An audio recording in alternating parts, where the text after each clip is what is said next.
Right, good evening everybody. Welcome to this meeting of the Scrutiny Commission. I was just saying to Luke on the way in, if it's Wednesday, we must be a baby for Scrutiny Commission. So I don't know what we're all going to do next week on Wednesday, but because it seems to have been here for about the last month. In fact, we have. Anyway, less of that. First of all, items 1, apologies. Any apologies, Sandeep? Thank you, Chair. We have apologies from Councillors Stuart Court, Matt Tamir and Royston Bayliss. Thank you. Are there any other apologies other than those 3? Nope. Okay. Item 2, any disclosures of interest? No. Can I just have then for minutes of the last meeting, my note says 12th of November, but definitely wasn't the 12th of November, it was last week, I assume. Oh no, this is commission. This is commission. Right, because this is 12th it is the 12th of November. So can I have somebody propose those? Okay, and seconder, either way. Are you all agreed? Thank you. And item 4, right, we have the annual complaints report. And on my notes here it says Group Manager Gemma Dennis, but you're obviously not, Luke, are you? So let's just hiding under the table. Come out. I'm going to hand over to you, Luke, in her absence. Yeah, good evening, everyone. Yeah, Gemma's not here tonight, but this is my area, so you stuck with me. But yeah, good to see you all. So yes, I'm going to speak to you about the annual complaints report for 2025. So this is an overview of the formal complaints that we've received during that calendar year. So I just wanted to make that fact clear that the data you'll look at tonight relates to the calendar year of 2025 and not financial year. So just to make that clear. So January to December. Nicole, do we want to screen share the big screen?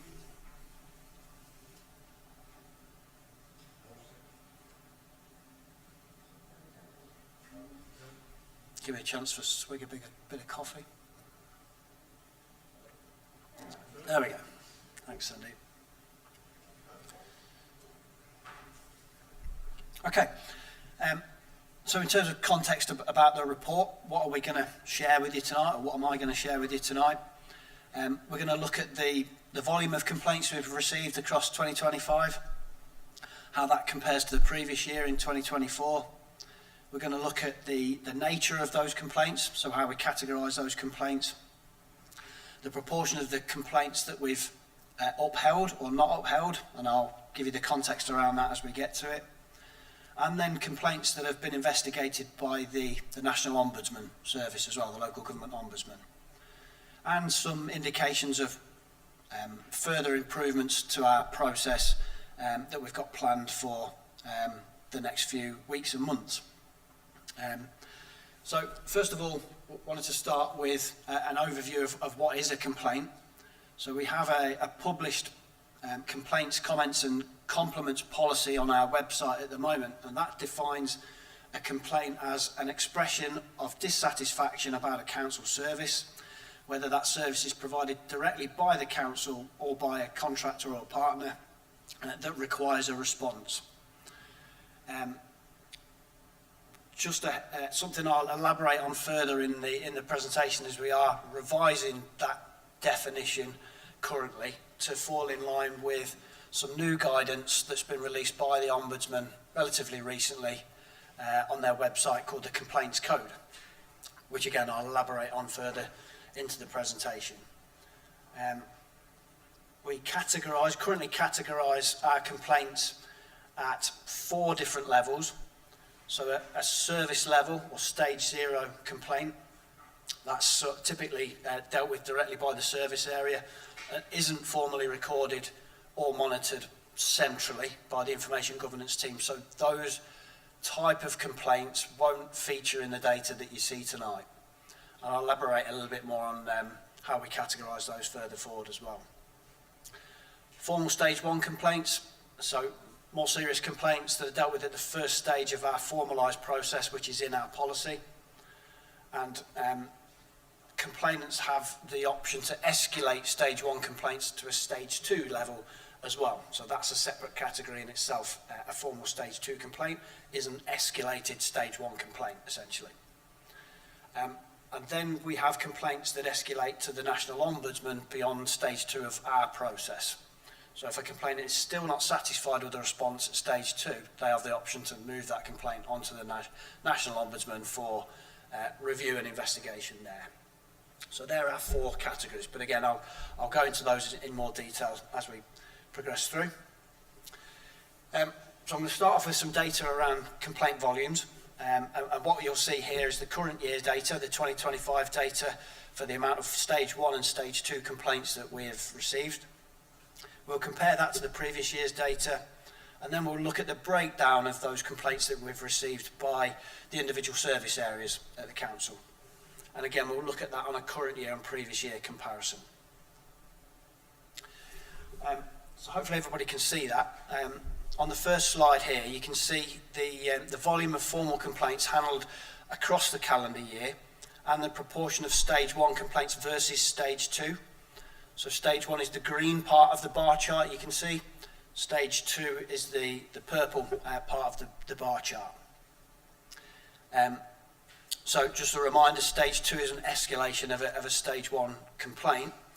So the first thing that jumps out on these charts is the volume of stage 2s versus the volume of stage 1s. And it comes out at approximately 80% of our complaints are stage 1 complaints, meaning we resolve complaints at stage 1 80% of the time, in 80% of cases. So 4 out of every 5 complaints that we receive don't result in an escalation to stage 2 of our process. In other words, the complainant goes away satisfied with the response that they've had at stage 1. I should also point out that there were no complaints from Blaby that were investigated by the Ombudsman during 2025. So we had none of those stage 2 complaints that you can see in purple there on the charts that then progressed on to an Ombudsman complaint.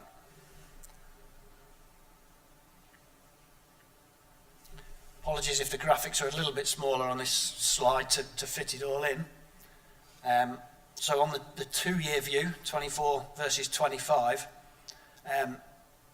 again, the first thing to point out is you can see on 2024 there was 1 Ombudsman complaint. So we did have 1 complaint escalate from stage 2 to the Ombudsman. And I can show you that in a little bit more detail later on. But just 1 across a 2-year period that's progressed to that stage, I think is potentially a positive. Just to point out as well, in that case we were found to be at fault by the Ombudsman. They made recommendations then to resolve that, which we did to the satisfaction of the Ombudsman and the complainant in that one case in 2024. These charts do show through 24 and 25 that there was a notable increase in complaints in 2025 compared to 24. So there was 131 complaints, formal complaints in total in 2025 versus 90 in 2024. So those figures are the combined total of stage 1 and stage 2 complaints. So that is an increase of just over 45% across those 2 years, 24 to 25.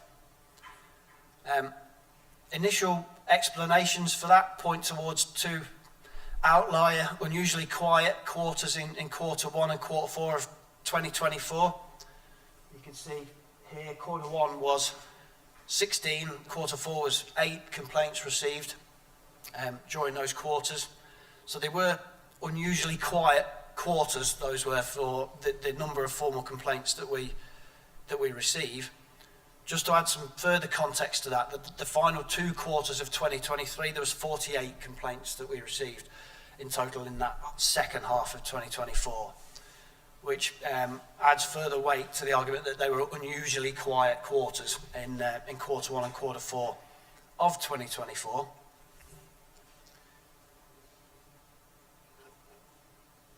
I'm going to move on to the breakdown by service area. So this is focusing just on the 2025 calendar year to begin with, and again, hopefully you can see that okay. So this shows the number of complaints received by service area and then split again by stage 1 and stage 2.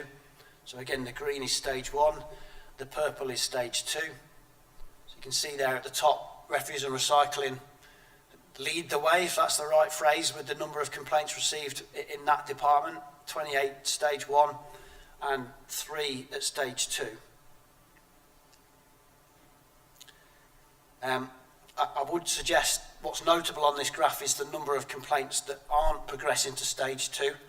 I think that graphic shows that quite well. And although they're top of that list for complaints received, actually proportionally, waste only have 11% of their complaints escalating to stage 2. So although they receive the most complaints, arguably they're handling them very well because they're resolving them predominantly at stage 1 on almost 90% of occasions. And preventing that escalation to stage 2. So they're resolving complaints to the satisfaction of the complainant. Might I ask, I mean, do you have any figures as to which complaints or how many complaints were completely unjustified? Yes, to a certain extent. So I'm coming on to that, and that relates to the outcome that's applied to the complaint by the responding officer. I'll show you some stats on that in a moment. But there are 3 categories: not upheld, partially upheld, upheld. I prefer if members can save questions to the end rather than sort of jump in, if that's okay. That's fine. But if there's anything, if there's anything which you feel, oh, I'm confused by what you've said, then just put your hand up and we'll try and pick that up, okay? Yep. I would also point out on this graphic as well, the top 4 there, as you might expect, the top 4 are high volume customer facing services. So waste, to have interactions with residents on a daily basis, council tax and benefits, similarly, planning development and housing services, all high volume and front facing in terms of their contact with the residents of the district and their customers.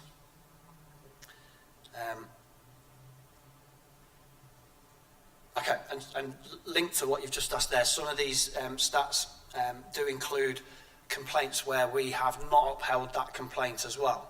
So what this doesn't tell the story of, that waste, council tax, planning and development have received the most complaints, but it doesn't tell the story of how many of those weren't upheld by the responding officer. So in other words, how many we're saying, we aren't responsible for that, we can't control that, that isn't our fault. So we can move on to that context shortly, but it's just important to be aware when you're looking at this data that it doesn't make that distinction within this data in terms of whether we've upheld them.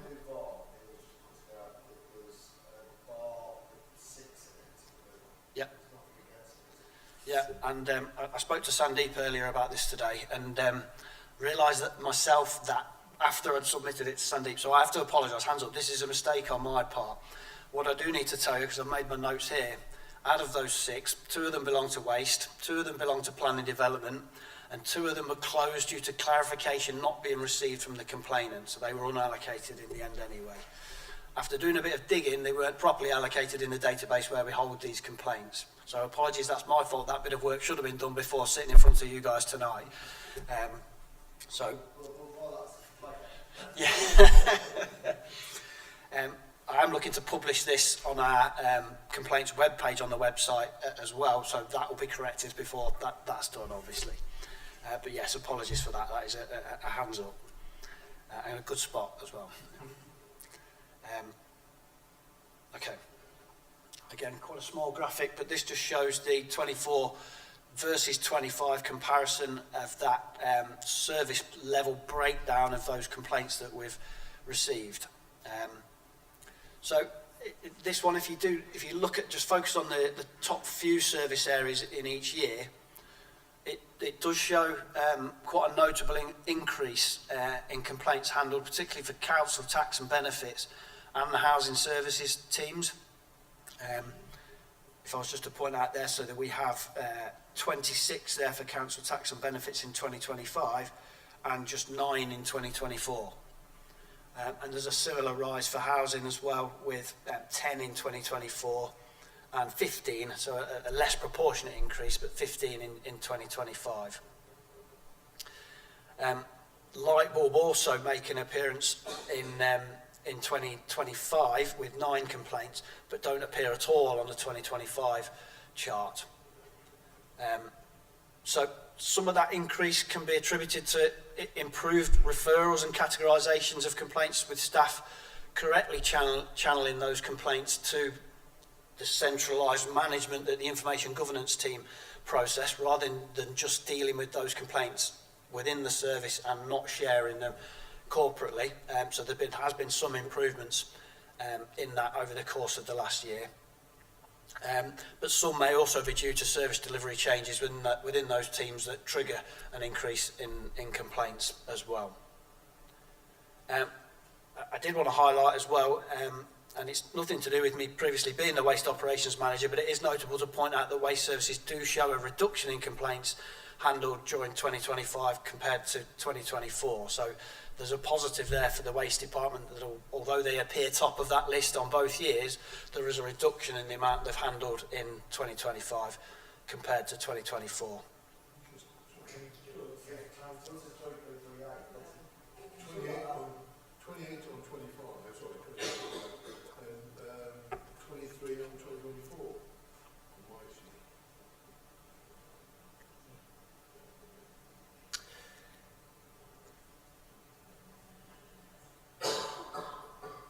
Yes, I've foolishly got that the wrong way around, haven't I?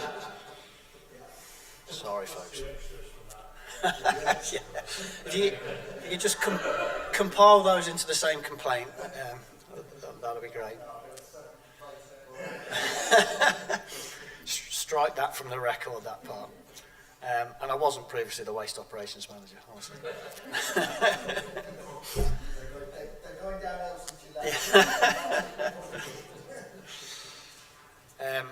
Okay, and something else I have to admit that I've admitted from this report, and thinking about it since then, I don't understand why I have admitted it, because it's actually a really positive statistic that will certainly go in the report when it's published on our web pages.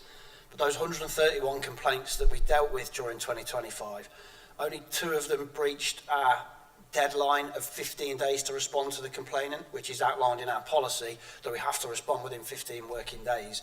Out of 131 formal complaints that we've received, only 2 breached that deadline. So that does need a graphic. It isn't actually being compiled in the Power BI report that I use to produce these graphics at the minute, so it will be added in because it shows significant compliance with the policy that we've set out in terms of our response to complainants. I would add some of them cut it fine, as in the response came in on the same day that it was due, but it's due and it's compliant. Is the category customer insight experience, is that basically, what sort of box is that? Is that almost like the complaints about complaints, so people go to that too? So that's the customer service department in Old Money. They would receive complaints about the way a call has been handled, possibly. That most likely would be that. Right, check. We're asking questions now. We don't know because they are that point. Okay, we'll pause there, because a few things I think we can take. Sure. Yep. So, who's got that? We won't go along that way. So, Adrian, Anthony. Thanks, Luke. Obviously, there's... Sorry, I'm joking. Oh, sorry. Adrian, it's okay, carry on. Sorry. Sorry, Janet. Obviously, there's loads of data there, Luke, comprehensive in terms of data, but it might be later in the report, so I apologise if it is. But what would be really interesting was how much time is actually spent managing, dealing, addressing these complaints. And I suppose where I'm coming from, how much officer time, perhaps the wrong phrase to use, lost, but how much officer time is spent? Is there an audit of that at all? It's a good question, but no, the officer time spent on responding to these, it isn't captured, it's not recorded. It's difficult to measure because each case will be different in its own right as well. A responding officer might be able to respond instantly to one complaint. It very much depends on the context of the complaint in terms of what level of investigation and review and digging that officer has to do to. Would it be useful to have a mechanism to record that? Possibly. I think it'd be difficult to record. You'd almost have to start and stop the clock, because from my own experience, you'll work on it, a more complex one, for an hour or two, you'll put it down for a day or two, and then you'll revisit it depending on what other work you've... I'm just conscious, obviously, in terms of the refuse recycling and district, you know, I'm guessing they've got 20 bins today. It's probably a quick resolution, whereas you could have environmental health 24/3 complaints, or, you know, that was 4 days of somebody's time. Just perhaps it's too deep analysis. I think it's safe to assume that these will draw on responding managers' time. The kind of example you've given there, you've missed my bin, that would be categorised as that service level complaint, that stage 0 complaint, which we're not including within these figures. So staff in the council and the information governance team are aware of that distinction between the two and the typical complaints that each service receive, and whether they would be considered as unrecorded service level complaints or captured as formal complaints. And you're right, those kind of service level complaints are quickly dealt with typically.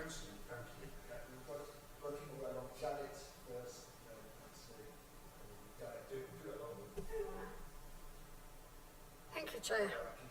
Well, first, I've left all my notes at home, so you'll have to bear with me. This is the city one, but now the highest complaints is the most complaints are refuse, recycling and district. What's the district bit? Yeah, it cuts that off, doesn't it? So it's the district cleansing, so it's all of waste operations. Right. So it's the bin collections and the street cleansing in terms of the street bins and removal of fly tipping, that kind of Right, now I operation. know on that. Okay, that one. Another thing, this is a complaint from me. I've been going through all my old notes, and I'm going back to when you done one in 22. Now, why are we getting treble complaints than we did in then?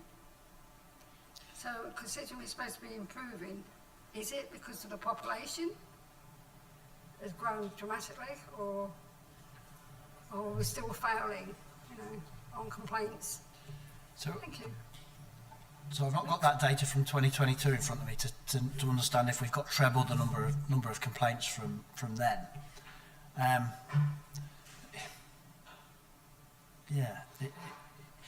Partly to do with correct categorisation and centralising those formal complaints that are dealt with.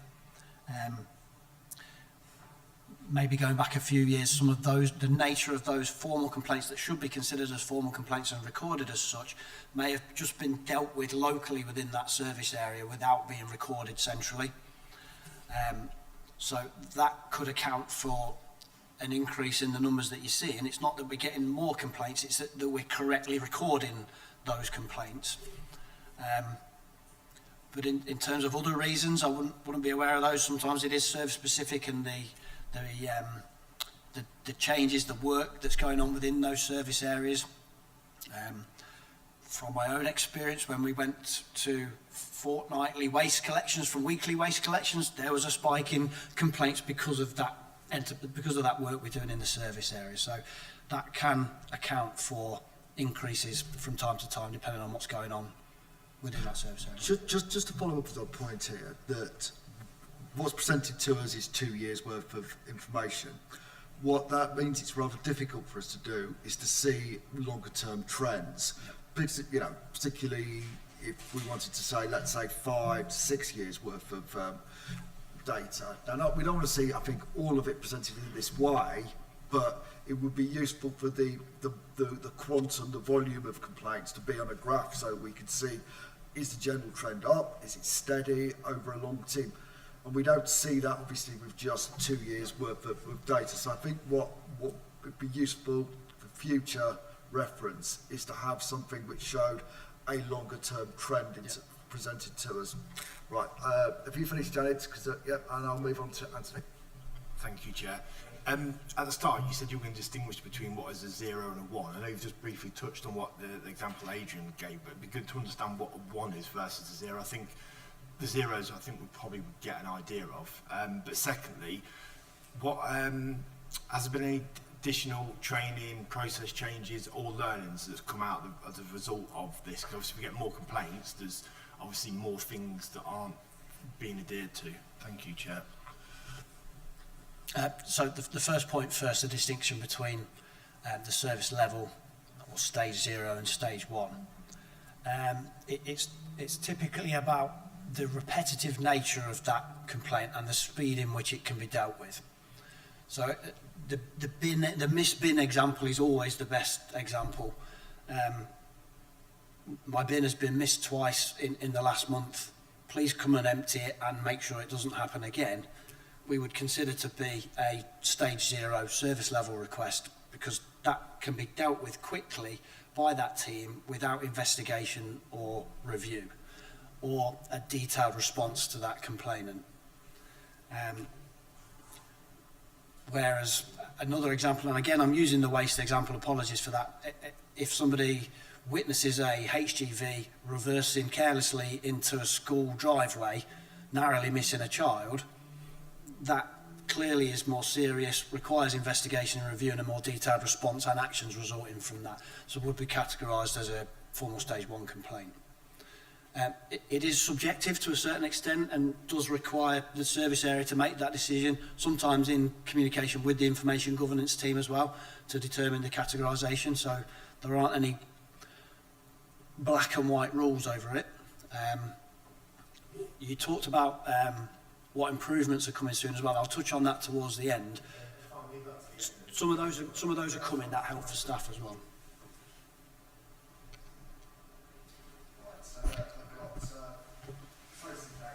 Yeah, in this space where it says what is a complaint, it talks about complaint council services, but it doesn't talk about any complaints that you get about staff. Because you would get complaints about the way they've been spoken to on the phone and actual staff. So where would that be? So they would be here as well. They're not categorised separately. So complaints about individual members of staff would be categorised as a stage 1 or stage 2 complaint. Again, as we move on, you'll see that we apply a nature of complaint category to each complaint, and there's 7 of those. And some of those categories are unhelpful attitude of member of staff, not complying with a policy that we've set out. So, And you get complaints about councillors as well, wouldn't you? yes, they are dealt with through a separate process. Failed the bar chart. Yeah, probably get a lot there. But it just seems to me that we don't know where there were, there are probably pockets of people in those teams that are causing complaints. Yeah. You'll see that on the slides coming up in terms of the number of complaints applied to unhelpful attitude of staff. Yeah. Hi, thank you. I suppose my question's around back office staff and getting the whole picture. So how many complaints are actually stopped by back office services? So how effective is our back office staff in stopping this? Because that's what we're developing, aren't we, at the moment, and that. So how effective is that? Because looking at this, 28 queries, I mean, we must get 28 queries in a morning, I should think. So how effective is the back office staff in reducing these queries? Yeah, it's another one that's difficult to measure, because those queries will go directly into that service area, and they'll deal with it without recording it anywhere specifically that can be measurable, certainly not within the information governance team as formal complaints are. So that awareness of the number of service requests that we're receiving is difficult to quantify. We can quantify it from the number of web form submissions that we get, for example, for missed bins and other web forms that are on the website. But of course, customers make contact in different ways as well, at the reception desk or over telephone call with customer services, or by emailing a service-specific inbox that's monitored by the staff in that department, and they'll respond there and then to that query. And sometimes that expression of dissatisfaction as well, but it'll be dealt with quickly, just in reply to that communication. So it isn't recorded, so difficult to measure that threshold between the number of everyday service requests that we get and the number of formal complaints that we handle. So just going back, so if it goes through reception, for example, so you do a customer survey, satisfaction, don't we? We have it, I've seen it when I've rang through. And it says, was your query dealt with or was it passed on? And when it's passed on, I think it's not dealt, you know, it escalates. Yeah. So it's the whole picture I'm finding difficult to equate to. But thanks, we'll probably pick it up later. Yeah. Luke? Thanks, Chair. Hi, Luke. Thanks for putting this together. I mean, I think, you know, many of us here have been on parish council as well, and we're the ones that have had to deal with complaints. So it's obviously never an easy task to kind of capture that data, make it meaningful, somehow generalise it to the perspective of, you know, making sure it's not clear who it is that's doing what. One of the things I'm keenly interested through all of this is, I mean, 131 complaints over a whole year of a population of 104,000 people. That's pretty damn good. I think so. I mean, yeah, everyone might strive for 0, but overall, that is a phenomenal statistic. Do we keep track of how many people these complaints actually relate to in the whole as well? Because yeah, I know I might, you know, if I take my own parish for example, we get a lot of complaints. We can pretty much allocate them to about 3 people. So the question is, of these 131, how many of them are actual serial complainers, people that just, you know, are looking for a complaint? Yes, they get taken through to stage 1 because they are valid, but are these people who are, you know, really looking for it and pushing things forward, or are these genuinely individual cases of people who are coming a cropper of the system, and we are doing our best to try and improve it as we go? Yeah, great question. So we don't record a tally, if you like, for the number of complaints from individuals, but we do record the names of the individuals making the complaints. And what I see in my conversations with the information governance team that process this on a day-to-day basis is that typically they are different people. So the 131 will be from mostly different people. What they do highlight when we do have repetitive complainers is they'll make recommendations to me and the service areas that we potentially progress those individuals through to the vexatious status and apply that policy when it's applicable.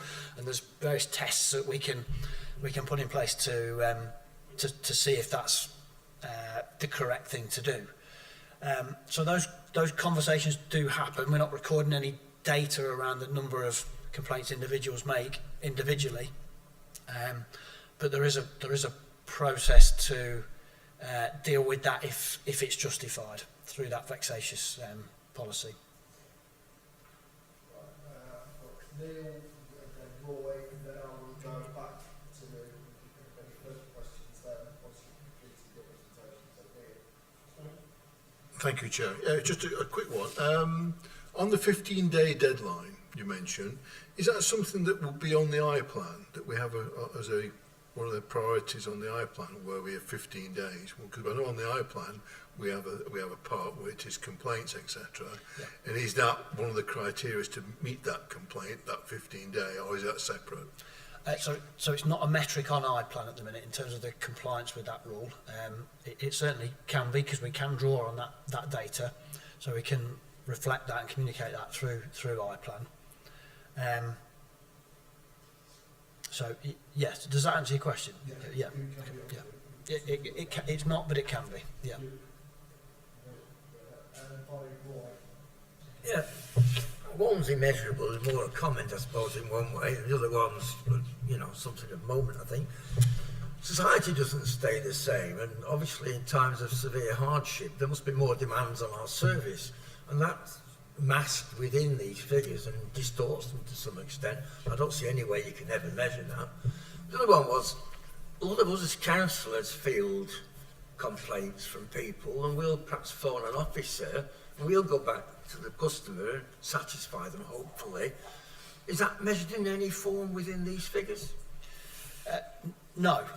So I'd encourage councillors to record that feedback, those complaints, through the complaint form on our website, which would then channel that through the channels that record this information.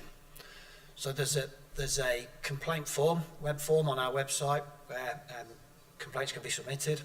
They'll go through to our information governance team that I manage.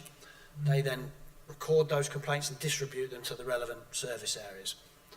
If that service area and that information governance team see that it's a service request as opposed to a formal complaint, it won't be recorded, but it's still passed on to the service area to handle and to respond to. But if councillors were encouraged to record those complaints through that web form, that would mean that we'd capture what we should be capturing through that channel then. I suspect I'm not unique, but I don't do them.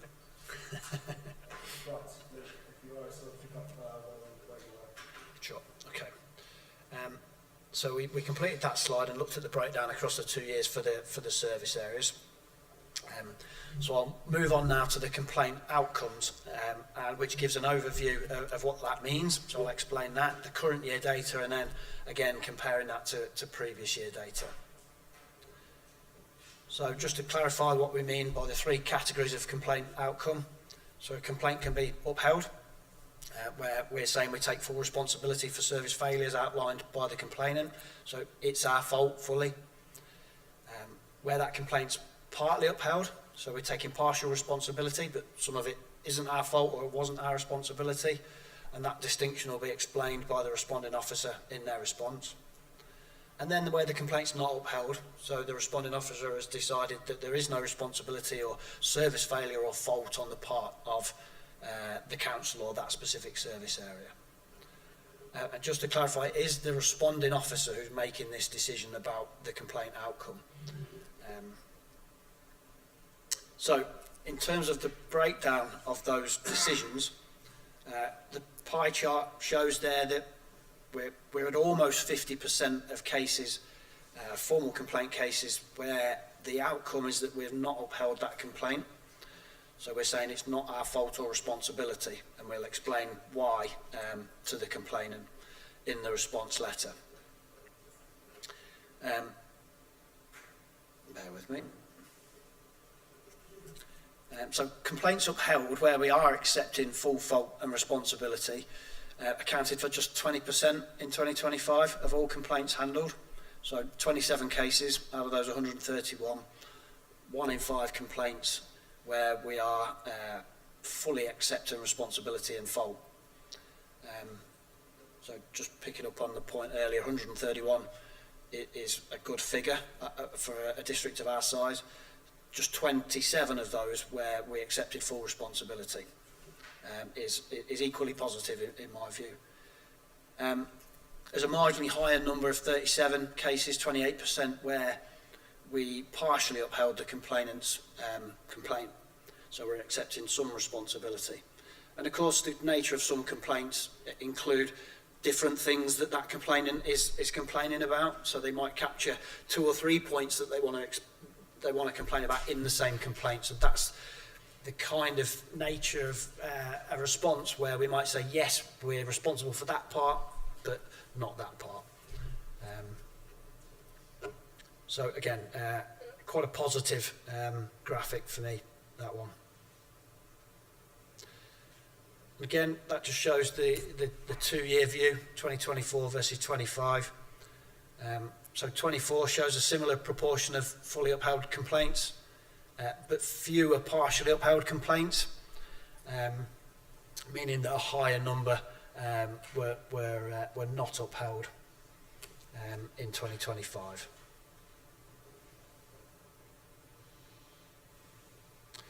So then we move on to the nature of the complaint, which I touched on earlier. And again, I'll provide an overview of the current year data and then the comparative data to 2024. So just to highlight what those categories are.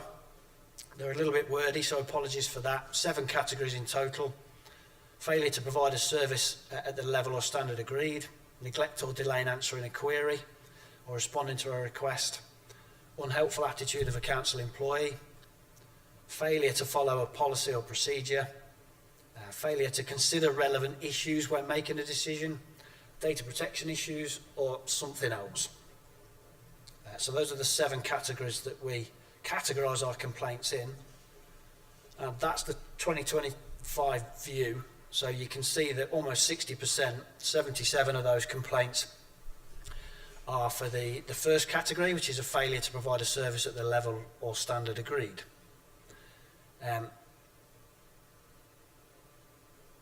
Apologies, oh sorry. I do need to point out again that this is data for all complaints regardless of the outcome being upheld, fully upheld or partly upheld. So this does include those that we haven't upheld, so just need to point that out. Appreciate as well, so maybe a little bit of a hands up as well, that going forward it might be useful to see this data just for those upheld and partly upheld complaints, so we're eliminating the not upheld. Gives a better indication of where maybe we are failing and where we could improve. Yeah, that'll follow through in future reports. And then the 24 versus 25 view. So shows that the proportion of the failure to provide category, a service at the standard agreed, was less in 2024, with this proportion seemingly to be replaced with the failure to consider relevant issues category, which is the one in purple there, which you can see has gone from 5 to 12. This one here, so 12 versus 5. Okay. Also to point out, just for context, the categories are subjective to the complaint handler's interpretation of the category in relation to that complaint. So again, it's the responding officer that determines the category of the complaint. So it's how they interpret the complaint versus the category determines which one is applied. Okay. So I mentioned at the start as well that the fourth level of complaint are those that are dealt with or escalated to the local government and social care ombudsman. So we have some data around that. So I'm just going to click that link and it will open up a separate report. Bear with me.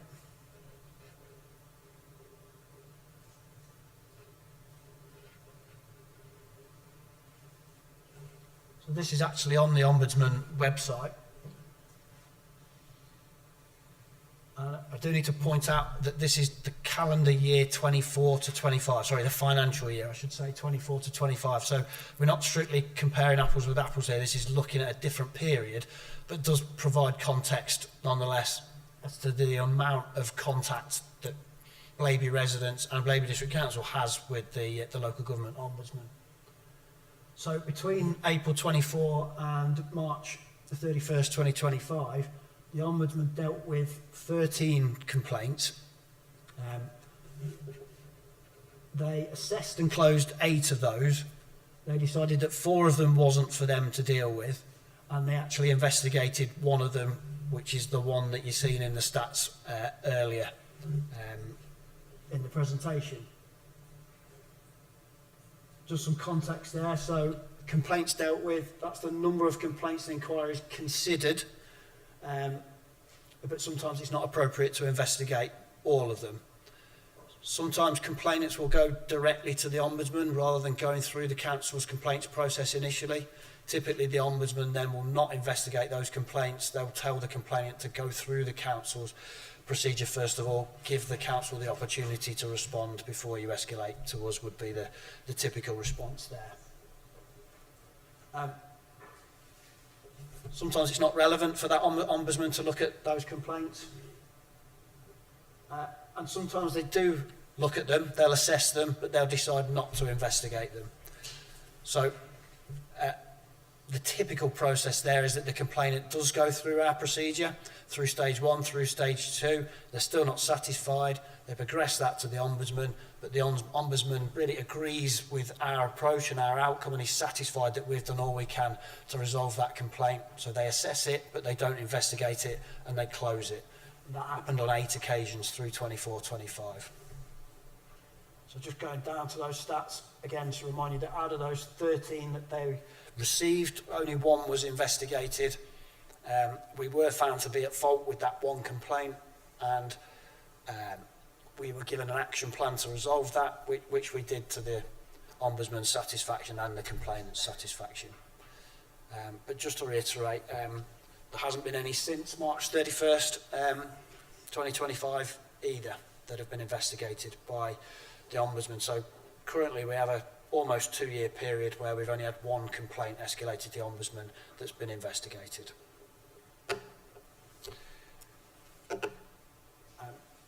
Chair, is it okay if there's any questions on this? Because otherwise I need to slide that visual off the screen before moving on. No, okay, thank you. Bear with me.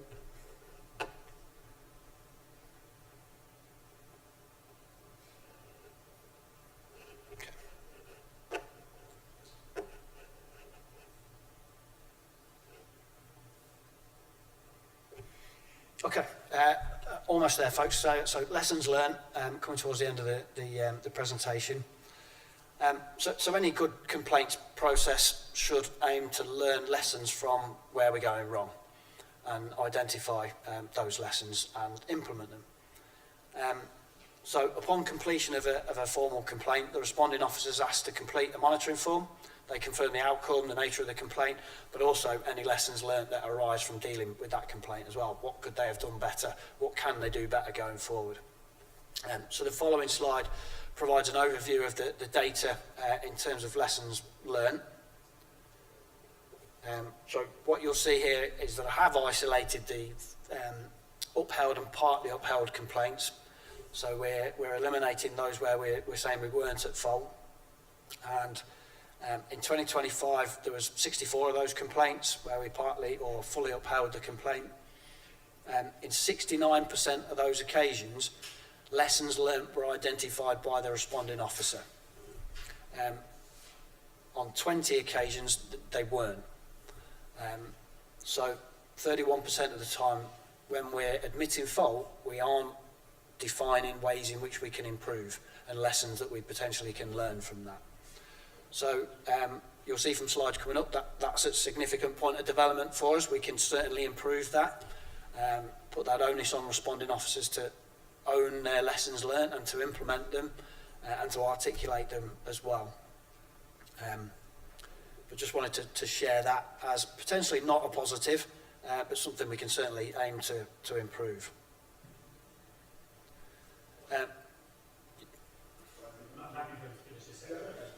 Sure. Appreciate it's small, and I won't read those out. It is in the pack. They're just some examples of the lessons learned that were recorded by responding officers upon closure of those formal complaints. So it gives a flavour of the kind of things that were identified and being done to improve and learn those lessons.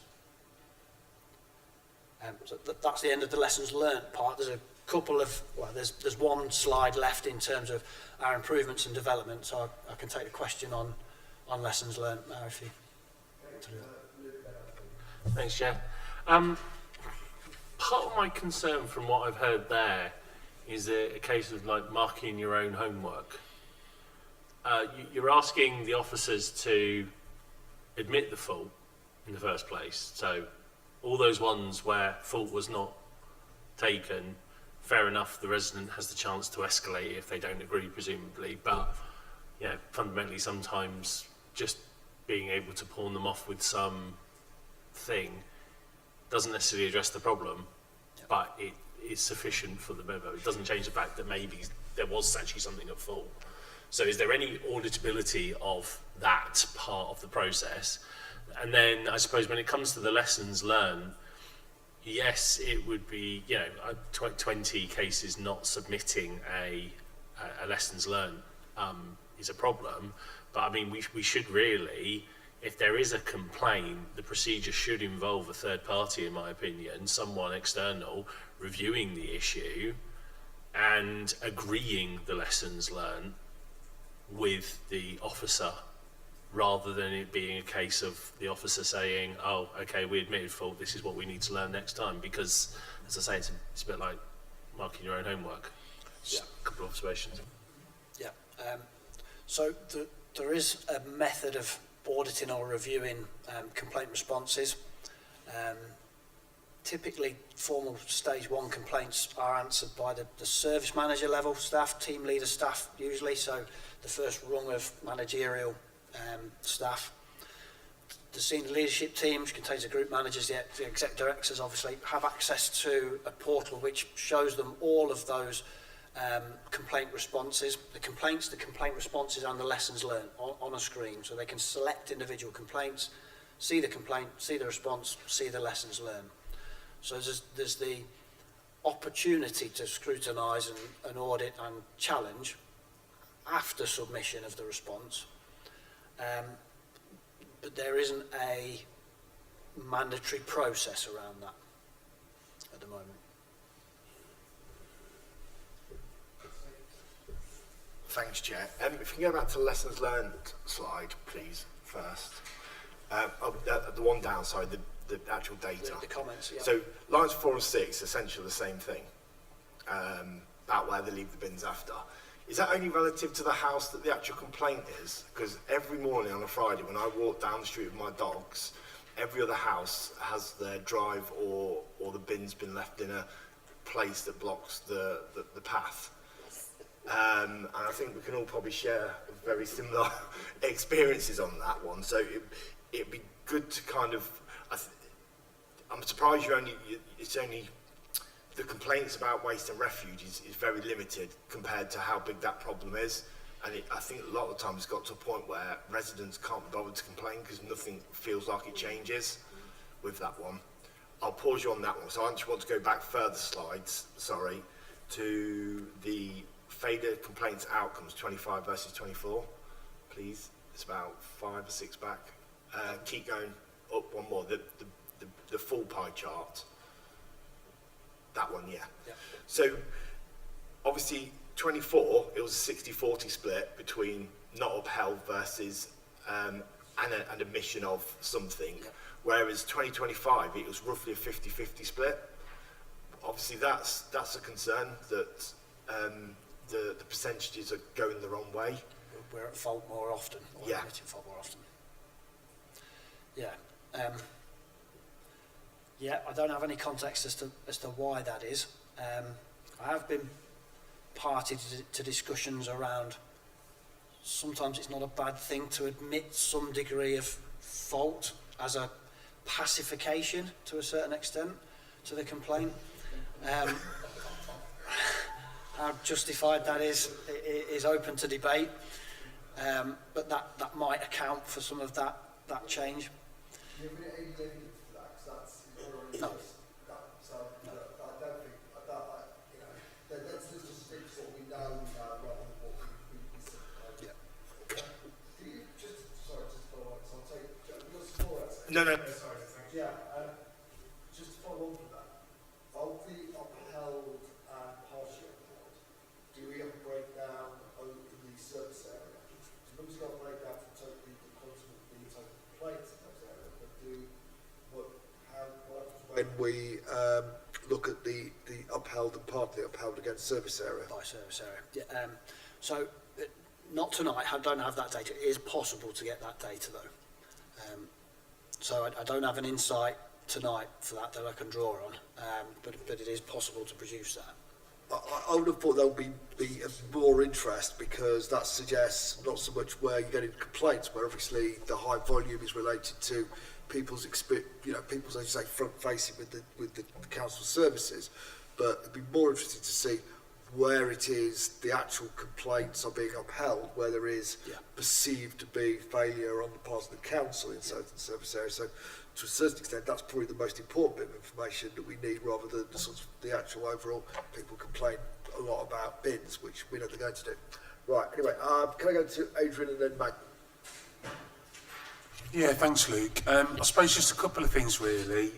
Classic scenario that, we're sitting here assuming that all of our residents are IT literate, have access to the portal, can make an online complaint. And, that isn't the reality. I would argue that in order to make a complaint, you've got to be quite empowered, you've got to feel quite confident.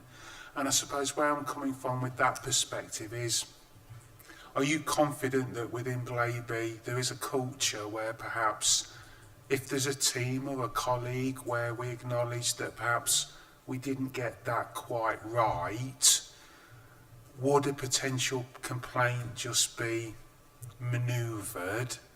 And I suppose I'm also sitting here thinking, we're talking about external complaints against the authority, the district council. Where do in-house, I've got a grievance, I'm not happy with, where does all of that fit within this kind of policy strategy? So that, just to deal with the last point first, that's separate to this. This is obviously external complaints that are coming in. The HR department will compile data for internal grievances and complaints. No, I wouldn't be party to that data at the moment anyway. That'd be local to the HR team. As we improve some of the things we've been talking about scrutiny in the past in terms of wider visibility of data, we may do that in the future. It's not something I'm aware of at the moment. It just made me think, Luke, when I saw that sentence on the really small, like, you know, kind of the crib sheet where it was talking about homeless, etc. I'm thinking about, you know, perhaps the person that's out there homeless that isn't getting the service that they're entitled to, but just has no mechanism to make that complaint, and that complaint could fall through the cracks. And I'm almost, you know, I'm not interested in the complaint, I'm interested in that person not getting their service. And so the web form isn't the only route for the public to register formal complaints. Internally, staff are aware of the process that they may receive those formal complaints over the reception desk, over the phone into customer services, or directly over the phone into that service area.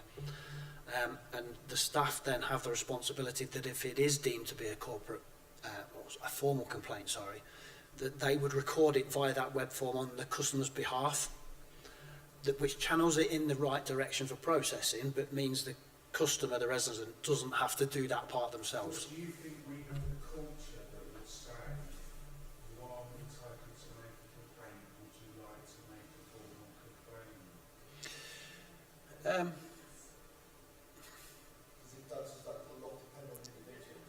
Yes, it's a hard one.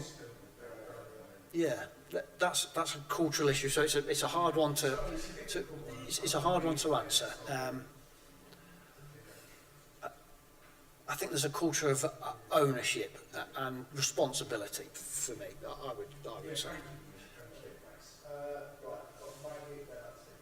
Luke, do we ever offer or pay monetary compensation for complaints?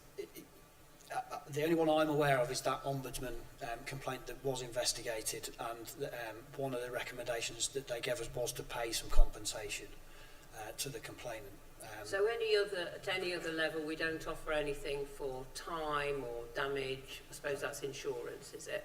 Yes, yeah, but Okay. not as an outcome of a internally investigated complaint. So a formal stage 1 or stage 2 complaint.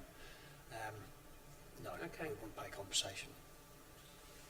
Thank you. And Anthony, I haven't got anybody else indicated at this point, so once Anthony's done, I propose to sort of wrap up. So Anthony.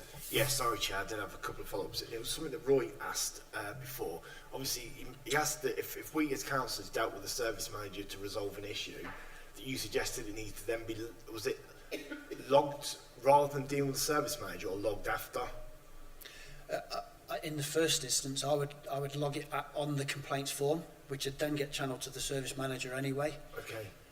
On the form, on the complaint that you're recording, you could indicate that it's from you and the service manager, and then proactively get in contact with you. You can have that conversation. Okay. But what's not happening, and if you're getting in direct contact with the service manager, is it's probably not getting recorded through that channel unless that service manager then forwards it through to the information governance team. Yeah, I mean, maybe the service manager should be doing it, because obviously it negates what we are as councillors, that members of the public come to us because that's, you know, and it picks up on what Adrian said, that's the way that they feel comfortable to log their concern or complaint. And just secondary, you mentioned that 131 cases was good for a council our size. So how do we compare to other councils or local councils? Yeah, so we don't have that data at the moment. It's not shared amongst district councils or comparable councils at the moment. There's no national or statutory reason to do that at the moment, and each council will have different policies as well, so they may categorise differently, so you wouldn't always be comparing like for like either. It's a downside in my view that we're not able to benchmark in that way.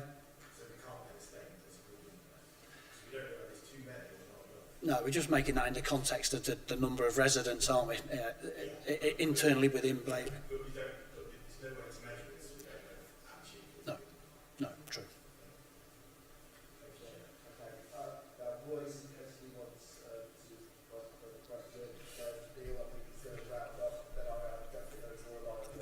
Yeah, it's because you said you were going to wind this up really. I wanted to ask a question I was leaving to the end deliberately. I don't imagine we're going to see as many slides as we've just seen, but this policy is complaints and compliments, and I'm just curious whether you get many compliments. So some, but only to specific service areas, and it's inconsistent as to how they're recorded as well.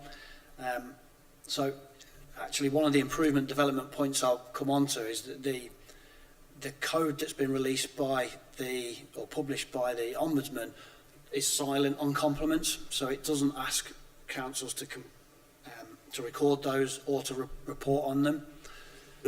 In the past we have captured them. Typically they've come from waste and maybe the housing service as well. But they were inconsistently recorded, is probably fair to say. So we do receive them, yeah, but the recording of them and the comparison of them against complaints is,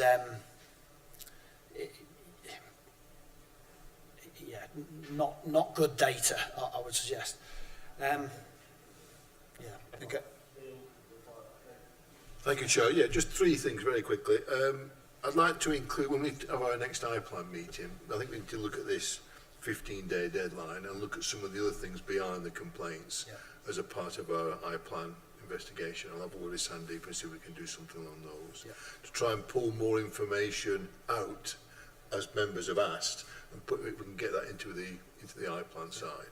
The other quick thing was, page 23 of your slide, 2024, there was no cases that were transferred across, which I find strange. In 2025, you were transferring cases across to 2026, but in 2024, there were no cases transferred, which is strange. So in other words, everything was done and dusted in the year, which doesn't normally happen. These cases tend to drift on in investigation and things like that. Yeah. That's just an observation, sorry. Yep. And then the other quick thing was, I believe that the complaints procedure was brought up in the audit that we've just had, I think in November. Yep. I've got a list of the things they give it a medium priority, but they make notes and make points. They'd like to see improvements, etc. Are those improvements from that audit being included in what you're doing? And is that work that's ongoing, or has it been done and finished, etc.? So it's ongoing, but it's close to completion, and that actually gives me a nice segue into the last slide, which is the improvements that we're looking to make at the moment. So I can articulate some of those points as the last part of my presentation, if we've time. Yeah. Sure. Okay. So yes, part of the recommendations of a recent audit was improving our compliance with the government's, the Ombudsman's complaints code. Which is a relatively new document that was published. So there's 4 points there that we're looking to do, which would comply with our audit requirements as well. So ensuring our annual complaints data and reports are published and available for scrutiny each year, which hasn't been the case in the previous 2 years. That there's some procedural review to exclude those stage 0 or service level complaints from our policy and recategorise those as service requests. And that we adopt the complaints code's definition of a complaint and a service request within our policy and our internal processes as well. There's a very clear definition in that complaints code that does help with that distinction and decision as to which category the feedback sits in. So that will be included in our policy and communicated to staff to help them make that decision as well.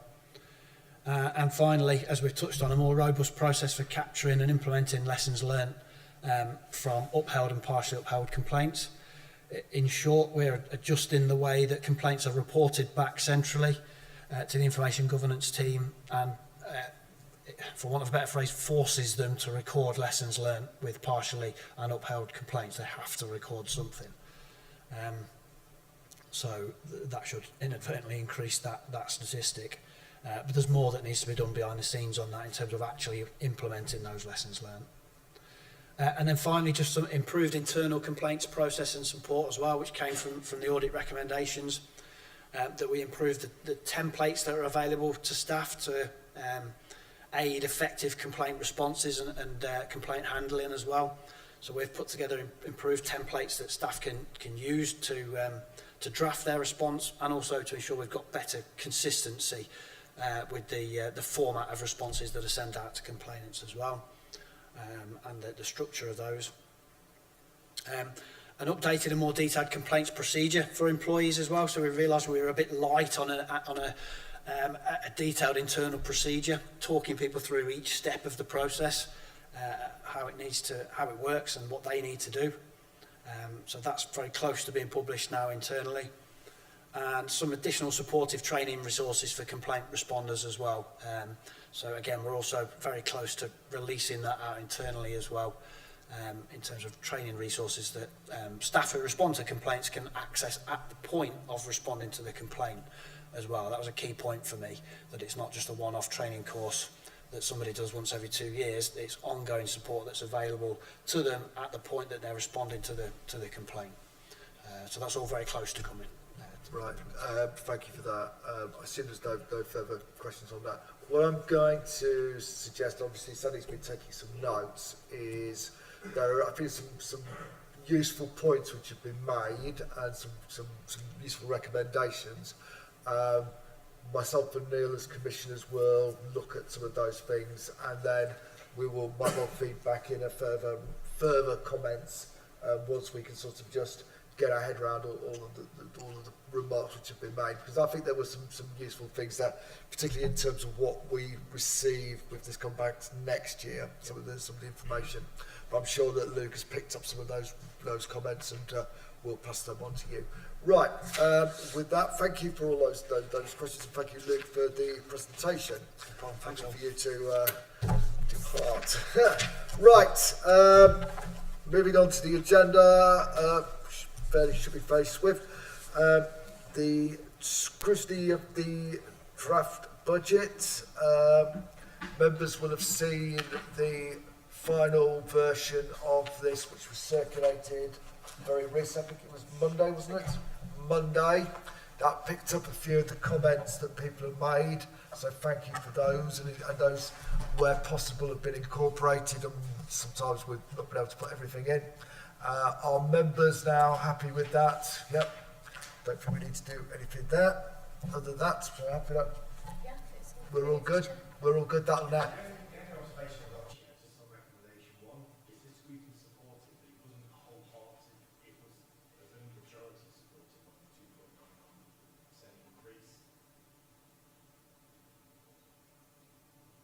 I suppose it's what's on this recording is a decision of the committee. Scrutiny is supportive.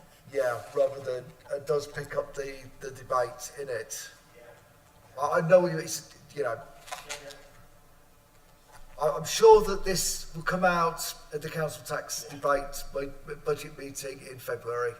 Okay, right. So that's we're happy with that with the final draft. Yep. Is that great? Thank you. Item 6 is scrutiny work programme. So you can see what's coming up. Members have had that circulated. Anything else to add to that, Sandy, at this point? Thank you, Chair. Just that we've got an email was sent to all members for the following meetings that we've got coming up, and they were the review of member champions, of which we have had a few volunteers come forward to sit on that work programme.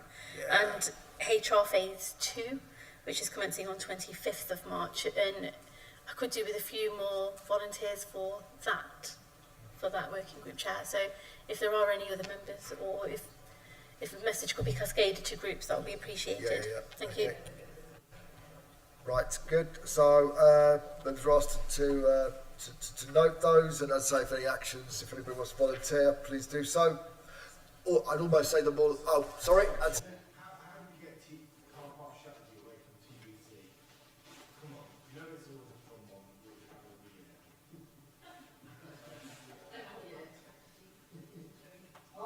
The car park. Oh, I don't know, if nothing to do with me. you know how much everybody's aware in this room how much I love the car park, how much I want to discuss it for at least another couple of hours. So yeah, don't worry, but officers, they have said, not ready yet, so but I'm sure Sunday they'll all be ready and we'll bring it back. Roy. be a legacy to make car parks free before the council's dissolved. Can I just ask that we keep pressing highways to turn up, because we've all got our cause célèbre about their cooperation usually, and again they've been sick and unable to attend, so let's not let that one die on the vine. Okay. Noted, yeah, but good luck. Right, consideration forward plan items, members have seen those, so we haven't picked up anything I think on that, but if anybody's got anything you want to throw into for our discussions, please let Sandeep know and we can have that discussion when we have that commissioners meeting. Other than that, thank you very much. I declare the meeting